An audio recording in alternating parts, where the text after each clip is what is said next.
Michael Jamison, welcome back to Carlton for 2012. Thanks, mate. Thanks for having me. You no doubt got away over the Christmas pre-season break. What did you get up to, and do you feel suitably refreshed? Yeah, just a quiet 2 weeks down at the beach in Anglesea with the family, mate, and very refreshed. Just still try and keep fit and keep kicked in, but footy certainly takes a back seat for probably most time of the year. Is it actually possible to divorce yourself from football completely? Not completely. You still try and keep fit and keep the footy in your hands, so it's not too much of a shock when you come back. But as I said, it certainly takes a back seat. Now, you came off a pretty amazing year. You were steering all Australian selection in the face, and then, of course, you broke down against the Eagles and still managed to come back at the death, which was a great effort in itself.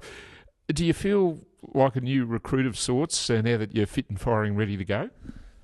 Since we've come back, I do. Even the boys, I think they've thrown that gag around a little bit. They call me the January specialist. I sort of stay low until about January and then come out and join them. But back into full training now, so it's really great to be back out there.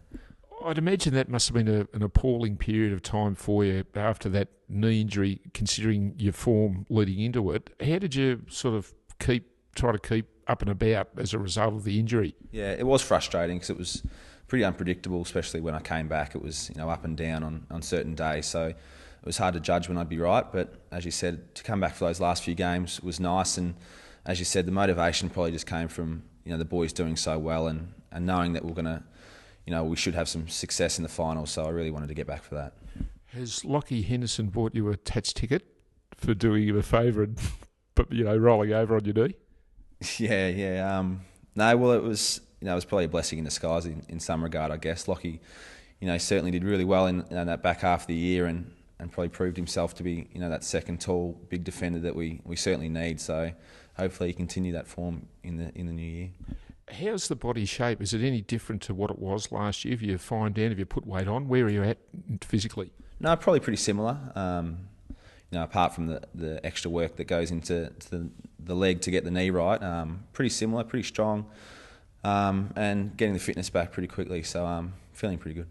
And how do you think the dynamics of that back half are going to change now? With Lockie in the team and T-Bird went forward, you're coming back now. How do you envisage that will pan out? And have you spoke to Rats about what your role will be in the back six?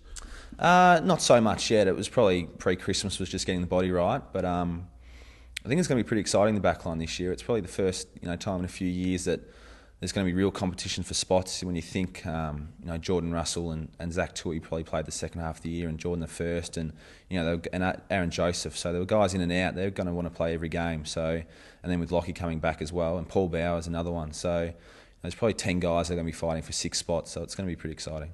And there seems to be a real buzz around the place at the moment. I mean, there always is, I guess, pre-season time. But in saying that, the players have come back in really good shape and they're really committed to the cause. Yeah, you hear every club's going the best they ever have this time of the year, so you can only really worry about your own players and your own side, and the guys are fit. The overseas camp certainly helped, and the guys are as positive as they can be this time of year. Everyone's back on the track now. I think we're pretty healthy. We've probably only got 2 or 3 that aren't training, so worrying about ourselves, everything's going pretty well. Were you in Qatar and Abu Dhabi, or did you miss that? No, I had to go to Bali for Jared Waite's wedding, mate, so it was a bit of a shame to miss out on that gruelling training camp. But no, because I had the knee cleaned up, so I wouldn't have been doing much anyway, so I sort of stayed home and did some individual rehab. I'm glad you've reminded me about Jared Waite's wedding. We haven't heard a lot about it, but I understand you were MC. Were you in good form at that event? No, mate, I didn't want to steal the show, so I kept the gags to a minimum and let Wadey have the limelight. And in closing, looking ahead now to 2012, are you one to set a New Year's resolution? What do you plan for 2012 in terms of your achievements this year? Yeah, look, I probably haven't looked too far ahead of it. It's probably something I'll do, in the coming weeks, sit down with Gab Brown and the coach and see what they think and see what I think and probably put a bit more of a plan in place. But I usually don't look too far ahead. It's the first few rounds and we'll go from there. And the knee's fine. You'll definitely be there when the whips are cracking in round 1? Oh, certainly, mate. Yeah, I'll probably play most of the NAB Cup, if not all of it, and I'll be ready for round 1.